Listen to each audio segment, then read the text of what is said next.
दोस्तों, जैसे तुम अगर एमपी से हो तो इस एग्जामिनेशन को तो बिल्कुल भी मिस मत करना, और अगर अदर स्टेट से हो तो भी तुम इस एग्जामिनेशन के लिए पूरा का पूरा एफर्ट मारना। जैसे कि अदर स्टेट में पीएससी के थ्रू, पब्लिक सर्विस कमीशन के थ्रू जो जेई की पोस्ट आती है, जिसमें पीडब्ल्यूडी, डब्ल्यूआरडी, पीएचई, इन सभी डिपार्टमेंट्स के अंदर नौकरी लगती है, वही ये वैकेंसी है एमपी का सब इंजीनियर।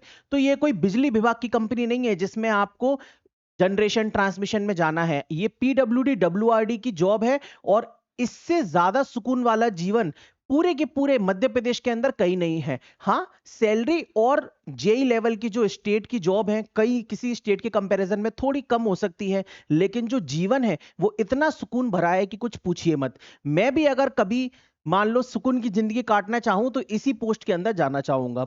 अब ये मध्य प्रदेश सब इंजीनियर का पेपर निकलेगा कैसे, आज हम उस पर बात करने वाले हैं। तो देखो, सबसे पहली चीज ये है कि इसका जो एग्जाम कैलेंडर आया है, समूह 3 उपयंत्री का, इसमें टोटल 700 वैकेंसी बताई है, और सितंबर या अक्टूबर में परीक्षा का माह अप्रोक्सीमेट बता रहे हैं। लेकिन इनका रिकॉर्ड रहा है कि ये हमेशा डिले में चलते हैं, कभी भी ये लोग टाइम पे पेपर नहीं करवाते। तो 20-25 दिन तो फॉर्म ही भरे जाएंगे, अभी नोटिफिकेशन ही नहीं आया है, तो सितंबर और अक्टूबर में पेपर करवाना तो इम्पॉसिबल है। फिर भी हम खुदा ना खास्ता अगर अक्टूबर में पेपर हो गया ये मान के भी चलते हैं, तो हमारे पास अगस्त का पूरा महीना है, सितंबर का महीना है, और अक्टूबर में रिवीजन और प्रैक्टिस करने का महीना है। तो मैं अगस्त और सितंबर के अंदर और बाकी का जो अक्टूबर का टाइम मिलेगा उसमें तुम्हें कैसे 60 दिनों में क्या क्या पढ़ना है वो सब कुछ बताने वाला हूं। इसके साथ ही जिस भी ब्रांच के तुम हो, सिविल, इलेक्ट्रिकल, मैकेनिकल, तीनों की बात करेंगे, क्योंकि सबसे पहले मैं नॉन टेक्निकल बताऊंगा जो कि सबके लिए कॉमन है, फिर बाद में इलेक्ट्रिकल के, टेक्निकल के ऊपर बात करेंगे। तो चलिए स्टार्ट करते हैं। तो देखिए भाई, अगर आप नहीं जानते हो तो मैं आपको एक और चीज बता दूं कि ऑलरेडी मैं इस एग्जामिनेशन को, सब इंजीनियर के एग्जामिनेशन को क्लियर कर चुका हूं। ये मेरा स्कोर कार्ड है। 200 नंबर में से मेरे इतने नंबर आए थे, फिर नॉर्मलाइजेशन का शिकार हो गया था और 152 नंबर इन्होंने कर दिए थे। तो प्रोपोर्शनल मार्क्स आए थे और नॉर्मलाइज करके 152 कर दिए थे। लेकिन बाद में एक दो, मतलब कुछ टाइम बाद मेरी वेटिंग क्लियर हो गई थी, तो 154 नंबर आए थे, और 2 डिपार्टमेंट पीएचई और डब्ल्यूआरडी के अंदर मैं ऑलरेडी इस एग्जाम में सिलेक्टेड हूं। तो बहुत बढ़िया तरीके से तुम्हें बताऊंगा कौन कौन सी किताबें वगैरह फॉलो करनी है, ठीक है ना। इसके अलावा मध्य प्रदेश के और एई और जेई पेपर में तो मैं सिलेक्ट हूं, अगर नहीं जानते हो तो पता कर लो। चलो अब देखो, एमपी सब इंजीनियर का इससे पहले जो नोटिफिकेशन आया था वो 2022 में आया था। इसमें 1 अगस्त से लेकर 16 अगस्त तक फॉर्म भरे गए थे। एक्चुअली में क्या होता है कि इस नोटिफिकेशन में ये लोग ये भी बता देते कि पेपर कब लेंगे। तो देखो, 24 सितंबर इन्होंने पेपर बताया कि लेंगे, लेकिन पेपर हुआ कब, 6 नवंबर को, 2 महीने डिले। फिर तुम देखो, ये 2024 में नोटिफिकेशन आया था, ये कम पोस्ट के लिए आया था, 283 वैकेंसी के लिए आया था। इससे पहले 2500 वैकेंसी के लिए आया था। तो ये काफी कम वैकेंसी के लिए आया था। तो इन्होंने बोला था कि 12 सितंबर से पेपर कराएंगे, और 19 सितंबर के बाद से पेपर हो गया था। लेकिन ये काफी कम वैकेंसी के लिए था, इस बार इतनी जल्दी नहीं होगा। तो देखो भाई, ये सब इंजीनियर के पेपर में आता क्या क्या है। इसमें 200 नंबर का पेपर आता है, 100 नंबर का टेक्निकल, 100 नंबर का नॉन टेक्निकल। अब जो 100 नंबर का नॉन टेक है वो बड़ा अलग टाइप का है। इसमें क्यों? क्योंकि देखो 7 सेक्शन है, 15 question English, 15 question Hindi, 14 question science, 14 question GK, 14 question computer, 14 question math, और 14 क्वेश्चन रीजनिंग के। ऐसे करके 7 सेक्शन आते हैं। टोटल 100 क्वेश्चन है 100 नंबर के। टेक्निकल में भी 100 क्वेश्चन 100 नंबर के। सबसे बढ़िया बात यह है कि 3 घंटे मिलते हैं। कितने? 3 घंटे। और नेगेटिव मार्किंग इसमें है कोई नहीं, ठीक है। नेगेटिव मार्किंग इसमें है नहीं, तो कोई दिक्कत नहीं है। तो सर सेक्शन वाइज टाइमिंग रहता है क्या? नहीं, पूरे के पूरे पेपर में तुम कभी भी किसी भी मतलब चीज को अटेम्प्ट कर सकते हो, कोई सेक्शन वाइज टाइमिंग वगैरह नहीं है इसमें, ठीक है। तो और ऐसा भी नहीं है कि इसमें कुछ मिनिमम मार्क्स ही लाने होंगे हर सेक्शन में, ऐसा भी कुछ नहीं है। ओवरऑल पेपर में 200 में से तुम्हारे कितने नंबर आ रहे हैं वो मैटर करता है, ठीक है। नेगेटिव मार्किंग भी नहीं है, तो कट ऑफ ऊपर ही जाता है, ये ध्यान रखना।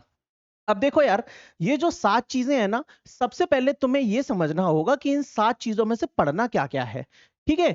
तो देखो, इसमें तुम्हें हिंदी पढ़नी है, साइंस पढ़नी है, कंप्यूटर पढ़ना है, मैथ पढ़ना है, ये 4 चीजें पढ़नी है बस। तो सर जीके का क्या करें? जीके इतनी वाहियात आती है, इतनी घटिया आती है कि कोई भी ना कर पाए, ठीक है। या तो ऐसा क्वेश्चन होगा जो कि 5th क्लास का बच्चा भी कर ले, या ऐसा क्वेश्चन होगा जो उसका बाप भी ना कर पाए, ठीक है। कहने का मतलब समझ लो कि जीके पढ़ने की जरूरत नहीं है, इनको छोड़ दो। फिर उसके बाद इंग्लिश। इंग्लिश के लिए तो मैं सीधे ही स्लोगन बोलता हूं, बेटा इंग्लिश छोड़ो। तो इंग्लिश की टेंशन मत लो, इंग्लिश नॉर्मल लेवल की आएगी। तुम पीएसयू वगैरह का पेपर दे रहे हो या किसी और एग्जाम को दे रहे हो तो इंग्लिश ज्यादा टेंशन लेने की जरूरत नहीं है। तुम पेपर में जाओगे 5 6 7 क्वेश्चन आराम से बना लोगे। और रही बात रीजनिंग की, तो ये तो हर कोई पढ़ ही लेता है, इसके क्वेश्चन कर ही लेते हैं, तो इस पे अलग से दिमाग नहीं लगाना। दिमाग लगाना है 4 चीजों पे और बाकी टेक्निकल पे। तो आज हम इन 4 चीजों की पहले बात करेंगे। तो देखिए, सबसे पहले मैं बात करता हूं एप्टीट्यूड की। तो एप्टीट्यूड नॉर्मल लेवल का आता है। अगर तुम मध्य प्रदेश के या आरआरबी के, जैसे अगर आरआरबी की तैयारी कर रहे हो और उसके लिए एप्टीट्यूड पड़ा हुआ है, तो तुम्हारे 14 में से 14 नंबर ही आएंगे, 13 भी नहीं, ये लिख के ले लो, क्योंकि एप्टीट्यूड सिंपल लेवल का आता है। बात यह है कि अगर किसी ने कभी पढ़ा ही नहीं है एप्टीट्यूड, तो फिर वो क्या करे? तो उसके लिए मैं अभी आगे प्लेलिस्ट बता दूंगा, फ्री में यूट्यूब से पढ़ लेना। तो देखो, प्रॉफिट लॉस डिस्काउंट के काफी ज्यादा क्वेश्चंस आए थे, 2022 की एनालिसिस है ये पूरी। टाइम स्पीड एंड डिस्टेंस दूसरे नंबर पे सबसे ज्यादा क्वेश्चन आए थे। फिर एलसीएम एचसीएफ के टॉपिक से आते हैं, simple interest, compound interest, algebra and number system, time and work, geometry, parameter से 3 4 क्वेश्चन, और लास्ट में सिंप्लीफिकेशन से 4 क्वेश्चन। तो इतने ही लिमिटेड टॉपिक्स हैं। एडवांस मैथ कुछ करना नहीं होता, सिंपल बेसिक एप्टीट्यूड जो कि हर एक पेपर में आता है वही इसके अंदर भी पूछता है, तो कुछ टफ नहीं है। आगे ये भी बताऊंगा कि कहां कहां से पढ़ना है, तो रुक जाओ, है ना। अब देखो, जनरल साइंस की अगर बात करें, तो अगर तुम रेलवे की तैयारी कर रहे हो तो तुम्हारा एप्टीट्यूड और साइंस दोनों उसी के साथ ही तैयार हो जाएगा भाई। तुम्हें अलग से कुछ करना ही नहीं है, ठीक है। साइंस भी नॉर्मल लेवल का ही आता है, जैसे कि ह्यूमन बायोलॉजी एंड हेल्थ से 9 क्वेश्चन आए थे लास्ट बार 2022 में। बेसिक केमिस्ट्री से 9 क्वेश्चन आए थे, देखो केमिकल फॉर्मूला, रिएक्शन, इन सब से। सेल बायोलॉजी मतलब बायोलॉजी से 6 क्वेश्चन इधर आ गए। फिर फिजिक्स से मेजरमेंट एंड इंस्ट्रूमेंट से 5 क्वेश्चन आ गए थे, ठीक है। फिजिक्स साउंड वेव से 4 क्वेश्चन आ गए थे। फिर ह्यूमन एनाटॉमी फिजियोलॉजी, ये फिर से बायोलॉजी आ गई, इससे भी 4 क्वेश्चन। एनवायरमेंट से 3 4 क्वेश्चन, और बायोलॉजी से फिर से लास्ट के 2 क्वेश्चन। कहने का मतलब क्या है, अगर तुम रेलवे की भी तैयारी कर रहे हो तो साथ साथ में इस पेपर की तैयारी तो हो ही जानी है, अलग से नहीं पढ़ना। और साइंस अगर तुम सिर्फ सब इंजीनियर की कर रहे हो तो भी तुम्हारे लिए साइंस करना बहुत आसान है। उसके लिए भी मैं तुम्हें प्लेलिस्ट बता दूंगा, किताब बता दूंगा कहां से क्वेश्चन करने हैं, ठीक है। तो ये साइंस इस तरीके से पढ़ लेना। दिख रहा है कि ज्यादातर जो पूछा जा रहा है वो बायोलॉजी पूछी जा रही है, ठीक है। अब देखो, किसकी बात करें, जनरल हिंदी की। अब हिंदी एक ऐसी चीज है जो कि सिलेक्टिव पेपर में ही आती है, यूपी के पेपर में आती है ना, या फिर मध्य प्रदेश के में आती है। तो अब देखो यार, हिंदी के लिए क्या है ना, ज्यादा दिमाग नहीं लगाना है। कुछ कुछ चीजें तो आप अगर थोड़ा बहुत पढ़ोगे, जैसे अगर आपने 10वीं तक हिंदी पढ़ी है, तो बस आपको थोड़ा किताब में जाके रिकॉल करना है चीजों को, है ना। अलंकार, अनुप्रास, ये वो सब चीजें थोड़ी बहुत। अब जैसे यहाँ पे शब्दावली या अर्थ, अनेकार्थी शब्द, है ना, एक शब्द के अनेक अर्थ निकलते हैं, क्या नहीं पहचान पाओगे? आराम से पहचान पाओगे। जो बच्चे हिंदी बोलते हैं वही सब पेपर भरेंगे, आराम से कर लोगे इन सबको। इसके 8 क्वेश्चन आए थे। विराम चिन्ह के कितने क्वेश्चन थे? 5 क्वेश्चन आए थे। असंगत शब्द के 4 क्वेश्चन। तो ऐसे करके टॉपिक बाय टॉपिक, अलंकार, छंद, कारक, वर्तनी, अव्यय, लोकोक्तियां, ये सब तुम्हें करना रहेगा। थोड़े थोड़े थोड़े थोड़े, मतलब मुश्किल से 15 दिन भी पढ़ लोगे ना हिंदी, काम हो जाएगा, ठीक है। तो बहुत ही आसानी से हिंदी कवर कर सकते हो। सारे के सारे टॉपिक्स इधर लिखे हैं, वेटेज इधर लिखा है, आसानी से कर लेना। किताब अभी बता दूंगा, समझ गए। हिंदी के बाद अब मैं बात करता हूं कंप्यूटर की। तो देखो, कंप्यूटर, इसमें फिर से वही बात, बिल्कुल भी टफ नहीं आता है। कंप्यूटर भी एकदम मध्यम लेवल का आता है। मेरा एक 3 घंटे का फ्री लेक्चर भी पड़ा है यूट्यूब पे कंप्यूटर का, अगर तुम वो भी कर लोगे ना तो काम हो जाएगा मेरे दोस्त। जैसे कि देखो, नेटवर्किंग प्रोटोकॉल के 8 क्वेश्चन, डेटाबेस मैनेजमेंट के 6 question, hardware, software, computer security, internet and cloud service, general terminology, MS office, OS. तो ये सारा चैप्टर भी लिखा हुआ है और उसके सामने वेटेज भी लिखा है। तो कंप्यूटर करना कैसे है, अब चलो उस पर बात करते हैं। ये सारे के सारे टॉपिक्स देखिए, मैथमेटिक्स के लिए आप साहिल सर की प्लेलिस्ट फॉलो कर लो, आदित्य सर की प्लेलिस्ट फॉलो कर लो, या मेरी प्लेलिस्ट फॉलो कर सकते हो। मैंने बहुत आसान तरीके से बेसिक मेथड से सिखाया है, शॉर्ट ट्रिक वगैरह मैं नहीं बताता। तो ये देखो, इसमें 12 वीडियोस हैं। कितनी वीडियोस हैं?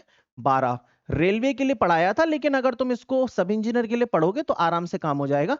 और अगर तुम एकदम प्रोफेशनल लोगों से करना चाहते हो तो इन लोगों से कर लो, कोई दिक्कत नहीं। फ्री ऑफ कॉस्ट प्लेलिस्ट है, डिस्क्रिप्शन में मैं तुम्हें लिंक दे दूंगा इनकी, आसानी से देख लेना, हो जाएगा एप्टीट्यूड, कोई बड़ी बात नहीं है, ठीक है। रही बात हिंदी की, तो हिंदी के लिए मैंने जिस किताब को फॉलो किया था ये वही किताब है, जिसका नाम है आदित्य। आदित्य पब्लिकेशन की ये किताब है ना, सामान्य हिंदी की। तुम अपने नजदीकी बुक स्टोर पे जाओगे, तुम्हें ये किताब मिल जाएगी। इसमें बहुत बढ़िया तरीके से चैप्टर बाय चैप्टर थ्योरी और उसके बाद क्वेश्चन दे रखे हैं। एक एक बार बस कर लोगे ना, काम तमाम, ठीक है। हिंदी के लिए सबसे बेस्ट है। रही बात कंप्यूटर की, तो तुम मेरा टेलीग्राम चैनल ज्वाइन कर लेना। ये देखो पूरी थ्योरी है और चैप्टर वाइज क्वेश्चंस की किताब है, इंग्लिश में भी हिंदी में भी। तो कंप्यूटर के लिए इससे ऊपर और इससे बाहर तुम्हें कुछ करना ही नहीं पड़ेगा। बहुत ही बढ़िया लेवल की किताब है ये, ठीक है, कंप्यूटर की। और साइंस की अगर बात करें तो साइंस के लिए तुम रेलवे के लिए भी पढ़ो, इसके लिए भी पढ़ो, दोनों के लिए काम हो जाएगा। ये सबसे बेस्ट किताब है, हिंदी में भी, मतलब ये इंग्लिश वर्जन है और ये हिंदी वर्जन है। किताब को खरीद ही लेना मार्केट से, तो बढ़िया रहेगा, तुम्हारा काम हो जाएगा और आसानी से क्वेश्चंस भी सॉल्व हो जाएंगे। जो जो चैप्टर मैंने बताए थे बस उनके चैप्टर्स ढूंढ ढूंढ के इसमें से कर लेना, समझ गए। चलो, अच्छा कंप्यूटर के लिए मैं बता रहा था ना, हाँ तो ये कंप्यूटर के लिए एक और यहाँ पे फिर से बता रहा है, पीडीएफ है, कहाँ पे मिलेगी, ये देखो इस टेलीग्राम चैनल को ज्वाइन कर लो, ठीक है। इसकी लिंक मैं कमेंट सेक्शन में दे दूंगा।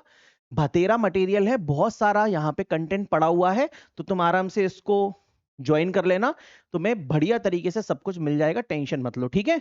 तो ये आरआरबी वाले भैया चैनल ज्वाइन कर लेना। और इसके बाद अगर हम जीके की बात करें तो जीके के लिए ये जो किताब है मनोहर पांडे की किताब है, अरिहंत पब्लिकेशन की आती है ये मुझे सबसे बेस्ट लगती है।